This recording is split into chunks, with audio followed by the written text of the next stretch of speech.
ഇറാനെ കൂടുതൽ ഉപരോധത്തിലാക്കുകയാണ് അമേരിക്ക. ഇപ്പോൾ ഇതാ പുതിയ കപ്പലുകൾ ഇറാന്റെ അടുത്തേക്ക് വരുന്നു എന്നുള്ള വാർത്തകളൊക്കെയാണ് വരുന്നത്. അത് മാത്രമല്ല, ട്രംപ് പറയുന്ന മറ്റൊരു കാര്യം, ഈ യുദ്ധമൊന്നും വേണ്ട, ഒരു കരാറിൽ ഒപ്പിട്ട് അല്ലെങ്കിൽ സമവായ ചർച്ചയിലേക്ക് നീങ്ങാനാണ് ഇറാൻ പറയുന്നത് എന്നൊക്കെയാണ് ട്രംപ് പറയുന്നത്. സത്യത്തിൽ അങ്ങനെ ഒരു സംഭവം ഉണ്ടോ? ഇറാൻ അങ്ങനെ പറഞ്ഞിരുന്നു? അല്ലെങ്കിൽ ഈ ഒരു കരാറിൽ ഒപ്പിടാൻ വേണ്ടിയിട്ടാണോ അമേരിക്ക ഈ ഒരു യുദ്ധം നടത്തുന്നത്? ശരിക്കും പറഞ്ഞാൽ അമേരിക്ക ഈ ഒരു യുദ്ധം കൊണ്ട് ഉദ്ദേശിക്കുന്നത് എന്താണ്? അവർക്ക് എന്ത് നേട്ടമാണ് ഈ ഒരു യുദ്ധത്തിലൂടെ കിട്ടുന്നത്? രേഷ്മ ചോദിച്ചത് വളരെ പ്രധാനപ്പെട്ട ഒരു ചോദ്യമാണ്. ശരിക്കും അമേരിക്ക യുദ്ധം എന്ന് പറഞ്ഞിട്ട് എന്തിനാണ് ഇതൊക്കെ കാണിച്ചു കൂട്ടുന്നത്? ഇത് തന്നെയാണ് ഇപ്പോൾ ലോകവും ചോദിക്കുന്നത്. എന്തിൻ്റെ കേടാണ് അമേരിക്കയ്ക്ക്? മര്യാദയ്ക്ക് പശ്ചിമേഷ്യയിൽ കാര്യങ്ങൾ മുന്നോട്ട് പോയിക്കൊണ്ടിരിക്കുകയാണ്. 2 വർഷത്തോളം നീണ്ടു നിന്ന ഇസ്രായേൽ ഹമാസ് യുദ്ധം ഏതാണ്ട് ഒന്ന് അവസാനിച്ചു. ബന്ദികളെ വിട്ടുകൊടുത്തതോടെ ഇസ്രായേൽ ഇനി ഹമാസിനെ തൊടണ്ട, ഹമാസിനെ ഇല്ലാതാക്കണ്ട, അവരവരുടെ വഴിക്ക് പോട്ടെ എന്ന് പറഞ്ഞ് മാറി. അതുപോലെ ഹൂത്തികളും ഹിസ്ബുള്ളയും ഒക്കെ അവരവരുടെ വഴിയിലേക്ക് നീങ്ങി. അങ്ങനെ പശ്ചിമേഷ്യയിൽ ഒരു യുദ്ധം റിലീസ് ചെയ്ത് എല്ലാവരും അവനവൻ്റെ കാര്യം നോക്കി പോകുന്നൊരു സാഹചര്യത്തിലേക്ക് എത്തുകയും ഗസയിൽ ഒരു പുനർനിർമ്മാണത്തിനുള്ള സാധ്യതകളൊക്കെ അണിയറയിൽ ഒരുങ്ങുകയും ഗൾഫ് രാജ്യങ്ങളുടെയൊക്കെ ഇടപെടൽ വരുമെന്ന സൂചനകൾ ഉണ്ടാവുകയും ഒക്കെ ചെയ്ത് എല്ലാ പ്രശ്നങ്ങളും പരിഹരിച്ചു എന്ന് എല്ലാവരും കരുതുമ്പോഴാണ് പൊടുന്നനെ ട്രംപ് ഇറാനെ വെല്ലുവിളിക്കുകയും തൊട്ടു പിന്നാലെ നേരത്തെ ഉറപ്പിച്ചതുപോലെ എന്ന് തോന്നിപ്പിക്കുന്ന വിധത്തിൽ ഇറാനിൽ ഒരു വലിയ ആഭ്യന്തര കലാപം പൊട്ടിപ്പുറപ്പെടുകയും ചെയ്തത്. ഈ ആഭ്യന്തര കലാപം എന്ന് പറയുന്നത് ഇസ്രായേലിൻ്റെയും അമേരിക്കയുടെയും സൃഷ്ടിയായിരുന്നു.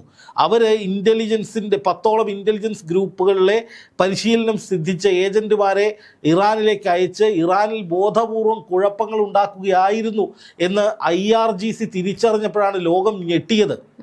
പശ്ചിമേഷ്യയെ തകർക്കാൻ, പശ്ചിമേഷ്യയുടെ സമാധാനം ഇല്ലാതാക്കാൻ, ഇറാനെ നശിപ്പിക്കാൻ ഏകപക്ഷീയമായൊരു നീക്കം നടത്തിയത് അമേരിക്കയും ഇസ്രായേലും ചേർന്നായിരുന്നു.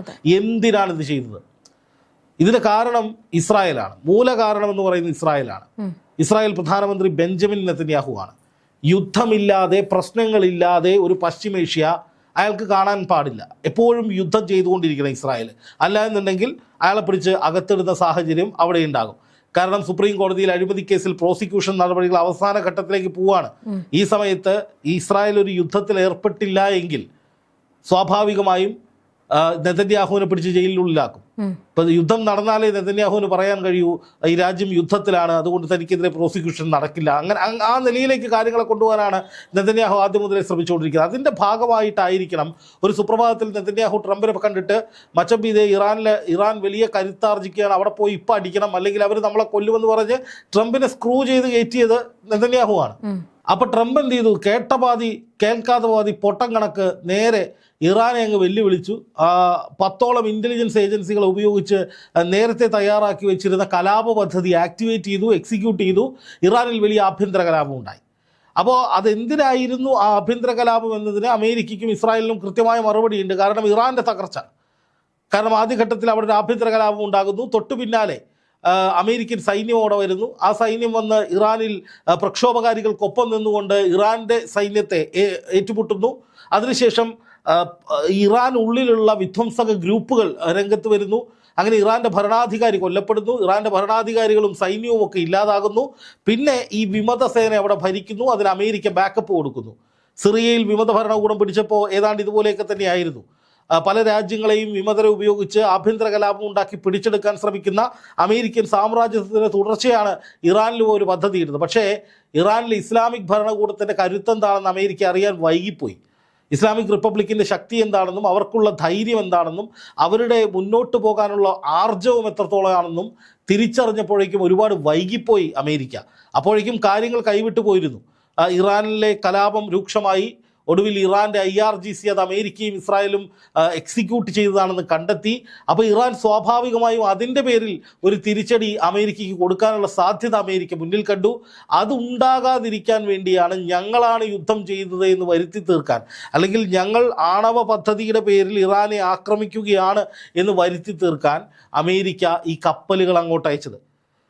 ഇപ്പോൾ രേഷ്മ പറഞ്ഞതുപോലെ കൂടുതൽ കപ്പലുകൾ വരുന്നു, ഇറാന് മേൽ വലിയ ഉപരോധം നടത്തുന്നു, കൂടുതൽ കപ്പലുകൾ ഇറാൻ്റെ പരിസരത്ത് കൊണ്ടുവന്നിടുന്നു, ഒക്കെ ശരിയാണ്. പക്ഷേ അമേരിക്ക സ്വപ്നം കാണുന്നത് പോലെ ഇതാ പിടിച്ചോ എന്ന് പറഞ്ഞുകൊണ്ട് ഒരു കാരണവശാലും ഇറാനിലേക്ക് ഒരു യുദ്ധം നടത്താൻ അമേരിക്കയ്ക്ക് സാധിക്കില്ല. ചിലപ്പോൾ ഒരുപാട് കാലം അവിടെ അങ്ങനെ കിടന്ന് ഇറാൻ്റെ കണ്ണൊന്ന് തെറ്റുമ്പോൾ ചിലപ്പോൾ ഒരു മിസൈൽ അല്ലെങ്കിൽ കുറച്ച് മിസൈലുകൾ ഇറാനിലേക്ക് അയക്കാൻ കഴിയുമായിരിക്കും. അല്ലാതെ ഇറാനെ തകർക്കുന്ന വിധത്തിൽ, നിഷ്പ്രഭമാക്കുന്ന വിധത്തിൽ പാശ്ചാത്യ മാധ്യമങ്ങളും ട്രംപും ഒക്കെ പറയുന്നത് പോലെ ഒരു ചുക്കും ഇറാനെതിരെ ഇപ്പോൾ അമേരിക്കയ്ക്ക് ചെയ്യാൻ അല്ല. ഈ കപ്പലൊക്കെ ഇങ്ങനെ നിർത്തിയിട്ടിരിക്കുന്നതുകൊണ്ട് ഇനി പിന്നീട് എപ്പോഴെങ്കിലും ഒരു ആക്രമണം നടത്താം എന്നുള്ള ഒരു ഉദ്ദേശത്തോടെയാണോ? അതായത് കുറച്ച് നാളുകൾക്ക് ശേഷം എന്തെങ്കിലും യുദ്ധം നടത്താം എന്നുള്ള ഒരു രീതിയിലേക്കാണോ ഇനി ട്രംപ് ചിന്തിക്കുന്നത്? എന്തായാലും രേഷ്മ പറഞ്ഞ ആ പോയിന്റ് സംശയിക്കാവുന്നതാണ്. കാരണം അമേരിക്കയ്ക്ക് അങ്ങനെയൊരു, അതായത് സമുദ്രത്തിൽ ഈ കപ്പലുകൾ കൊണ്ടിടുന്നതുകൊണ്ട് പ്രത്യേകിച്ച് അമേരിക്കയെ സംബന്ധിച്ചൊന്നും നഷ്ടപ്പെടാനൊന്നുമില്ല. അമേരിക്കയുടെ USS എബ്രഹാം ലിങ്കൺ എന്ന് പറയുന്ന ഒരു പഴഞ്ചൻ കപ്പലാണ്. 38-39 വർഷം പഴക്കമുള്ളൊരു കപ്പലാണ്. ഇത് മാത്രമല്ല അതിൻ്റെ സാങ്കേതിക വിദ്യ പഴയതാണ്. അപ്പോൾ അതുകൊണ്ട് ആ കപ്പൽ അവിടെ കൊണ്ടിടുന്നതുകൊണ്ട് പ്രത്യേകിച്ച് പ്രശ്നങ്ങളൊന്നുമില്ല. ഒരു ആക്റ്റീവ് യുദ്ധത്തിലേക്ക് പോകുമ്പോൾ അതിനേക്കാൾ വലിയ തിരിച്ചടി കിട്ടുമ്പോൾ താങ്ങാൻ ഇത്തിരി ബുദ്ധിമുട്ടുണ്ടാകുക എന്നുള്ളൂ. വെറുതെ കൊണ്ടിടാൻ വലിയ പ്രശ്നമുള്ള കപ്പലല്ല അത്. അപ്പോൾ അതുകൊണ്ട് അത് അവിടെ കിടക്കുന്നു. 90 വിമാനങ്ങൾ അവിടെ കിടക്കുന്നു. അതിനുള്ളിലുണ്ട് ഒരുപാട് സൈനികരുണ്ട്. പശ്ചിമേഷ്യയിൽ അമേരിക്കൻ സൈനിക കേന്ദ്രങ്ങൾ അൽ-ഉദൈദ് വിമാനത്താവളത്തിലടക്കം പുതിയ വിമാനങ്ങൾ കൊണ്ടുപോയിട്ട് ഇടുന്നു. അവിടെ അഭ്യാസങ്ങൾ നടക്കുന്നു, ഒക്കെ നടക്കുന്നുണ്ട്. പക്ഷേ ഇപ്പോഴത്തെ പ്രശ്നം എന്താണെന്ന് വെച്ച് കഴിഞ്ഞാൽ ഇറാൻ അമേരിക്കയെ പരിപൂർണമായി തങ്ങളുടെ സർവൈലൻസിലാക്കിയിട്ടുണ്ട്. അതായത് ഇറാൻ്റെ ചാര ഡ്രോണുകൾ ഈ പറയുന്ന കപ്പലുകളിലും അമേരിക്കൻ സൈനിക കേന്ദ്രങ്ങളിലും ഒക്കെ ആയിട്ട് എത്തിയിട്ടുണ്ട്. അതായത് അതിൻ്റെ സർവൈലൻസ് പരിധിയിലാണ് ഇപ്പോൾ അമേരിക്കയുടെ മുഴുവൻ സൈന്യവും പശ്ചിമേഷ്യയിലുള്ളത്. എന്ന് വെച്ചാൽ ഇറാൻ്റെ കെണിയിലേക്ക് അവർ ചെന്ന് കയറിക്കൊടുത്തു എന്ന് പറഞ്ഞാലും തെറ്റൊന്നുമില്ല. അപ്പോൾ അങ്ങനെയുള്ള ഒരു സാഹചര്യത്തിൽ എങ്ങനെ ഈ കപ്പലുകൾ ഉപയോഗിച്ച് അല്ലെങ്കിൽ ഈ സന്നാഹങ്ങൾ ഉപയോഗിച്ച് ഇറാൻ അറിയാതെ ഇറാനിലേക്ക് ഒരു ആക്രമണം നടത്തുമെന്നുള്ളതാണ് ഏറ്റവും പ്രധാനപ്പെട്ട ചോദ്യം. എന്ന് മാത്രമല്ല അറബ് രാജ്യങ്ങൾ, പ്രത്യേകിച്ച് Saudi, UAE, Qatar, Kuwait, Oman തുടങ്ങിയ രാജ്യങ്ങളൊക്കെ ഇന്ന് രാവിലെ വീണ്ടും സൗദി കടുത്ത ഭാഷയിൽ അമേരിക്കയെ വിമർശിച്ചു. ഒരു കാരണവശാലും അറബ് മണ്ണിൽ നിന്ന്, GCC രാജ്യങ്ങളുടെ മണ്ണിൽ നിന്ന്, സൗദിയുടെ മണ്ണിൽ നിന്ന്, കരയിൽ നിന്ന്, കടലിൽ നിന്ന്, ആകാശത്ത് നിന്ന് ഒന്നും ഇറാനിലേക്ക് ഒരു ആക്രമണം നടത്താൻ കഴിയില്ല എന്ന് തീർത്തു പറഞ്ഞു. അത് അമേരിക്കയ്ക്ക് വലിയ പ്രതിസന്ധിയാണ്.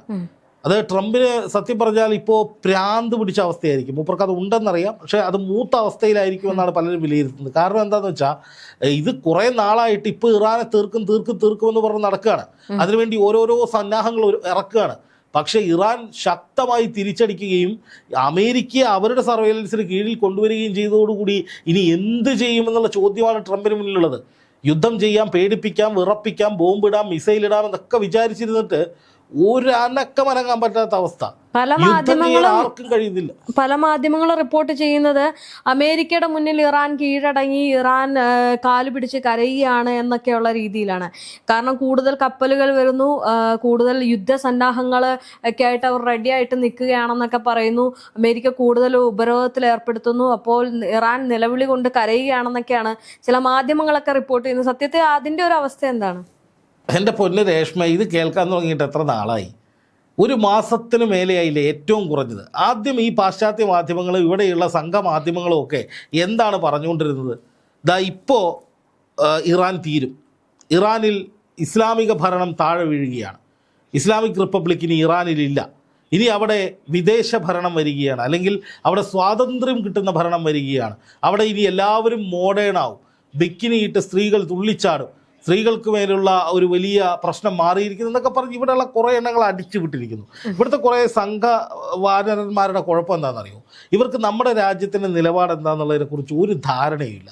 ഇന്ത്യ ഇറാന് പിന്തുണച്ചാൽ നിൽക്കുന്നത് അമേരിക്കയ്ക്കെതിരാണ്. അത് ഐക്യരാഷ്ട്ര സംഘടനയുടെ വോട്ടെടുപ്പിൽ ഇന്ത്യ കാണിച്ചിട്ടുണ്ട്. ഇന്ത്യ ഇറാനൊപ്പമാണ് നിന്നത്, അമേരിക്കയ്ക്ക് എതിരായിട്ടാണ് നിന്നത്. അതുപോലും അറിയാതെ ഇപ്പോഴും ട്രംപ് ഈസ് മൈ ഫ്രണ്ട് എന്നും പറഞ്ഞ് ഇവിടെ തുള്ളുന്ന കുറേ കാവിധാരികളെ കാണുമ്പോൾ സത്യം പറഞ്ഞാൽ പുച്ഛം തോന്നുകയാണ്. അവരാണ് ഇമാതിരി നുണപ്രചാരണങ്ങൾ, മണ്ടൻ പ്രചാരണങ്ങളൊക്കെ ഇവിടെ നടത്തിക്കൊണ്ടിരിക്കുന്നത്. ശരിക്കും ഒന്ന് ആലോചിച്ച് നോക്കൂ. ഇപ്പോൾ യുദ്ധം ചെയ്യാൻ ആളില്ലാത്ത അവസ്ഥയാണ്. സന്നാഹങ്ങൾ ഒരുപാടുണ്ട്, പക്ഷേ യുദ്ധം ചെയ്യാൻ ആളില്ല. ഇന്നലെ നെതന്യാഹു പറഞ്ഞത് ഞങ്ങളും യുദ്ധത്തിൽ അണിചേരുകയാണ്, ആവശ്യമെങ്കിൽ ഞങ്ങളും കളത്തിലേക്ക് ഇറങ്ങുകയാണ് എന്നാണ്. യൂറോപ്യൻ യൂണിയൻ പറഞ്ഞത് ഞങ്ങളും യുദ്ധത്തിൽ ഇറങ്ങുകയാണ് എന്ന മട്ടിൽ തന്നെയാണ്. IRGCയെ ഭീകര സംഘടനയായി പ്രഖ്യാപിച്ചു. IRGCക്കെതിരെ, അതായത് ഇറാൻ്റെ പാരലൽ സൈന്യമായിട്ടുള്ള, സമാന്തര സൈന്യമായിട്ടുള്ള ഇസ്ലാമിക് റവല്യൂഷണറി ഗാർഡ് കോപ്സ്, അവർക്കെതിരെ ഏതറ്റം വരെയും പോകും, അതൊരു ഭീകര സംഘടനയാണ് യൂറോപ്യൻ യൂണിയനും പ്രഖ്യാപിച്ചു. അപ്പോൾ അമേരിക്ക, യൂറോപ്യൻ യൂണിയൻ, ഇസ്രായേലൊക്കെ ഏത് നിമിഷവും ഞങ്ങൾ അടിക്കും ഇസ്രായേലിനെ എന്ന് പറഞ്ഞിട്ട് യാഥാർത്ഥ്യത്തോട് അടുക്കുമ്പോൾ അടിക്കാൻ ആളില്ല. ആരാ അടിക്കുക, ആരാ ആക്രമിക്കുക, ആരാ മിസൈൽ ഇടുക? അമേരിക്ക ചെയ്യും? അമേരിക്ക ചെയ്യില്ല. ഇനി ഇസ്രായേൽ ഇറങ്ങുമോ? ഇസ്രായേൽ ആ ഭാഗത്തേ ഇല്ല, വെറുതെ പറച്ചിൽ മാത്രമേ. യൂറോപ്യൻ യൂണിയൻ ചെയ്തു കഴിഞ്ഞാൽ യൂറോപ്യൻ യൂണിയൻ്റെ പൊടി കാണില്ല, അത് ഇറാൻ പറഞ്ഞിട്ടുണ്ട്. അപ്പോൾ ഇങ്ങനെ ആവേശ കമ്മിറ്റി കൂടിയിട്ട് ഈ കപ്പലുകളൊക്കെ അങ്ങോട്ടും ഇങ്ങോട്ടും തെക്ക് വടക്ക് ഓടിച്ചിട്ട് ഇങ്ങനെ കിടന്ന് ഞങ്ങൾ ഇപ്പോൾ ഇറാനെ തീർക്കുമെന്ന് പറയാനല്ലാതെ കഴിഞ്ഞ 1.5 മാസത്തിലേറെയായിട്ട് ഇറാന് നേരെ ഒരു ചെറു വിരലനക്കാൻ ഒരാളും ഇല്ല എന്നുള്ളതാണ് യാഥാർത്ഥ്യം. കൊണ്ട് വലിയ വാചകം അടിക്കാം, പലതും പറയാം, പല സ്വപ്നങ്ങളും ട്രംപിന് കാണാം, പക്ഷേ നടത്താൻ കഴിയുന്നില്ല. അതുകൊണ്ട് തന്നെ ഇസ്രായേലും തോറ്റുപോയിരിക്കുകയാണ് ഇസ്രായേൽ, ധൈര്യത്തോടു കൂടി പറയാം. കാരണം ഇസ്രായേൽ കഴിഞ്ഞ 1 മാസം മുന്നേ ഈ ആഭ്യന്തര കലാപം തുടങ്ങുന്ന സമയത്ത് ജനുവരി 6 or 7 തീയതികളിലാണെന്ന് തോന്നുന്നു, അന്ന് പറഞ്ഞൊരു പ്രധാനപ്പെട്ട കാര്യം, ട്രംപിനോട് പറഞ്ഞത് നമുക്ക് എത്രയും പെട്ടെന്ന് ഇറാനിലേക്ക് ആക്രമണം നടത്തണം. ഇറാൻ മാരകായുധങ്ങൾ ഉണ്ടാക്കുന്നു, ആണവായുധങ്ങൾ ഉണ്ടാക്കുന്നു, ഇറാൻ്റെ പക്കൽ മറ്റേ ഗുരുതരമായിട്ടുള്ള പല വെപ്പൺസും ഉണ്ട്, ബാലിസ്റ്റിക് മിസൈലുകളുണ്ട്, ഇതൊക്കെ നമുക്ക് ഭീഷണിയാണ്. അതുകൊണ്ട് അത് മുഴുവൻ ആക്രമിച്ച് തകർക്കണം, അതിനുവേണ്ടി ഇറങ്ങുക എന്നും പറഞ്ഞിരുന്ന ഇസ്രായേൽ ഈ നിമിഷം വരെ ഇറാനെതിരെ ഒരു ചെറുവിരൽ അനക്കിയിട്ടില്ല. ഇസ്രായേലിൻ്റെ ഒരു സായുധ നീക്കവും ആ ഭാഗത്തുണ്ടായിട്ടില്ല. അങ്ങനെ എന്തെങ്കിലും ഉണ്ടായാൽ അത് ആയത്തുള്ള അലി ഖാംനെയുടെ ഉപദേശകൻ കഴിഞ്ഞ ദിവസം പറഞ്ഞിട്ടുണ്ട്, എന്തെങ്കിലും ഒരു നീക്കം ഞങ്ങൾക്കെതിരെ ഉണ്ടായതായി ഞങ്ങൾക്ക് തോന്നിയാൽ ഞങ്ങൾ ഇതിനെ ഒരു യുദ്ധമായിട്ട് കാണും, പിന്നെ ഇസ്രായേൽ ബാക്കി ഉണ്ടാവില്ല, ടെലവീവിൻ്റെ ഹൃദയം ഞങ്ങൾ തുറക്കുമെന്നാണ് പറഞ്ഞത്. അപ്പോൾ അങ്ങനെ ഒരു ഭീഷണി ഇറാൻ പറയുമ്പോൾ അതിനെ വെല്ലുവിളിച്ചുകൊണ്ട് നിൽക്കാനും മാത്രം ധൈര്യമൊന്നും ഇസ്രായേലിനില്ല.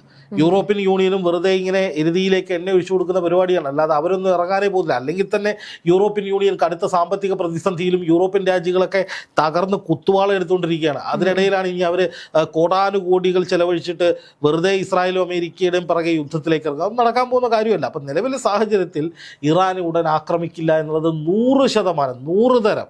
ഇനി അങ്ങനെ എന്തെങ്കിലും ഒരു നീക്കം ഉണ്ടാവുകയാണെങ്കിൽ അത് ഇറാൻ്റെ രോമത്തിൽ തൊടാതെയുള്ള, മുമ്പ് ബങ്കർ ബസ്റ്റർ ബോംബ് കൊണ്ടുവന്ന് പാറ പൊട്ടിച്ചതുപോലെയുള്ള എന്തെങ്കിലും പരിപാടിയായിരിക്കും. അല്ലാതെ അത് ജനങ്ങളെ പൊട്ടന്മാരാക്കാൻ, ലോകത്തെ വിഡ്ഢികളാക്കാൻ, ലോകത്തിന് മുന്നിൽ ഞങ്ങൾ ഇറാനെ അറ്റാക്ക് ചെയ്തേ എന്ന് കാണിക്കാൻ വേണ്ടിയിട്ടുള്ള ശ്രമമായിരിക്കും, അല്ലാതെ വേറൊന്നുമില്ല. ഇപ്പം നിലവിൽ ട്രംപ് പറയുന്നത് എന്താ? എനിക്ക് യുദ്ധം ചെയ്യാൻ വയ്യ എന്ന് തന്നെയാണ്. ഒന്ന് ആലോചിച്ച് നോക്ക്. ട്രംപ് പറഞ്ഞത് ഞങ്ങൾ ഇറാനെ ആക്രമിക്കും എന്ന് പറഞ്ഞിട്ട് ഇപ്പോൾ പറയുന്നത് ഇറാനുമായി കരാറുണ്ടാക്കാനാണ് ഞങ്ങൾക്ക് താല്പര്യം എന്നാണ്. ഇറാനുമായിട്ട് കരാറുണ്ടാക്കാൻ എന്തിനാണ് ഈ USS എബ്രഹാം ലിങ്കൺ കപ്പൽ വരുന്നത്? എന്തിനാണ് വീണ്ടും കപ്പലുകൾ അയക്കുന്നത്? എന്തിനാണ് പശ്ചിമേഷ്യയിലെ സൈനിക കേന്ദ്രങ്ങൾ അലർട്ടായിരുത്തുന്നത്? അപ്പോൾ പേടിപ്പിച്ച് ഇറാനെ സറണ്ടർ ആക്കി എന്ന് ലോകത്തിന് മുന്നിൽ കാണിക്കാൻ വേണ്ടി ട്രംപ് അണ്ണനും നെതന്യാഹു മച്ചമ്പിയൊക്കെ കൂടെ ഒരു സെറ്റ് ഇട്ടു. ആ സെറ്റ് ഇറാൻ തകർത്ത് തരിപ്പണമാക്കി കൈ കൊടുത്തു. കാരണം ഇറാൻ ഇപ്പോൾ നടത്തിക്കൊണ്ടിരിക്കുന്ന ഏറ്റവും പ്രധാനപ്പെട്ട കാര്യം ഹോർമുസ് കടലിടുക്ക്, ഒമാൻ്റെ തീരങ്ങൾ, വടക്കൻ ഇന്ത്യൻ മഹാസമുദ്രം, ഇവിടെ റഷ്യയുടെയും ചൈനയുടെയും സൈനികരുമായി ചേർന്ന് സംയുക്ത അഭ്യാസങ്ങൾ തുടർന്നുകൊണ്ടേയിരിക്കുകയാണ് അവർ. ഇറാൻ ആ ഭാഗത്തെ ആകാശത്തു കൂടി ഒരൊറ്റ വിമാനം പോകരുത്, ഞങ്ങൾ മിസൈലുകളടക്കം പരീക്ഷിക്കുന്നുണ്ടെന്നാണ് അവർ പറഞ്ഞത്. അതിനിയും തുടരും, അനിശ്ചിതകാലത്തേക്ക് തുടരുമെന്നാണ് പറഞ്ഞിരിക്കുന്നത്. അതായത് അമേരിക്കയും യൂറോപ്യൻ യൂണിയനും ഇസ്രായേലും ഒക്കെ ഇറങ്ങുകയാണെങ്കിൽ ഇപ്പുറത്ത് റഷ്യയും ചൈനയും ഇറാനും ഉണ്ട് എന്ന് അവർ കൃത്യമായി ബോധ്യപ്പെടുത്തുന്നു. കര, വ്യോമ, നാവിക സേനകൾ സംയുക്തമായി അഭ്യാസം നടത്തുകയാണ്. അപ്പോൾ അതുകൊണ്ട് തന്നെ ഏതെങ്കിലും തരത്തിൽ ഒരു ആക്രമണം ഇപ്പോൾ ഉണ്ടായാൽ കനത്ത തിരിച്ചടി ഈ 3 രാജ്യങ്ങളും ചേർന്ന് നൽകുമെന്ന് അമേരിക്കയ്ക്ക് ബോധ്യപ്പെട്ടിട്ടുണ്ട്. അതുകൊണ്ട് തന്നെ ഇനി ആക്രമിക്കില്ല, യുദ്ധം വേണ്ട, എനിക്ക് വയ്യ എന്ന നിലയിലേക്ക് ട്രംപ് മാറിയിട്ടുണ്ട് രേഷ്മ. അതാണ് യാഥാർത്ഥ്യം.